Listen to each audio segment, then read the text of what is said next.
আহ, সম্মানিত মন্ত্রী প্রদত্ত তথ্য অনুসারে বাংলাদেশে সরকারি চাকরিজীবী কর্মকর্তা এবং কর্মচারীর সংখ্যা হচ্ছে 14,50,891টি।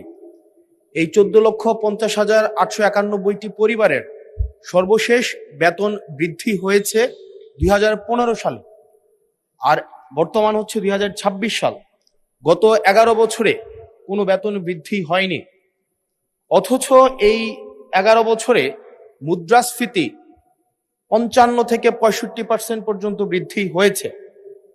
মাননীয় মন্ত্রী মহোদয়ের কাছে প্রশ্ন, এই 14,50,891টি যে পরিবার রয়েছে, প্রথম শ্রেণী থেকে চতুর্থ শ্রেণী কর্মকর্তা এবং কর্মচারীদের সরকারি তাদের বেতন বৃদ্ধির জন্য, যদি এটি আপনার মন্ত্রণালয়ের না, আপনারা অর্থ মন্ত্রণালয়ে তাদের বেতন বৃদ্ধির জন্য কোনো প্রস্তাব পাঠাবেন কিনা, এবং এই নিয়ে বর্তমানে আপনাদের প্রণীত যে নীতিটি রয়েছে সেটি আমরা জানতে চাচ্ছি।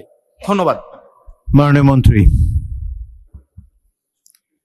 মাননীয় স্পিকার, ইতিমধ্যেই পে কমিশন গঠিত হয়েছে আমরা জানি।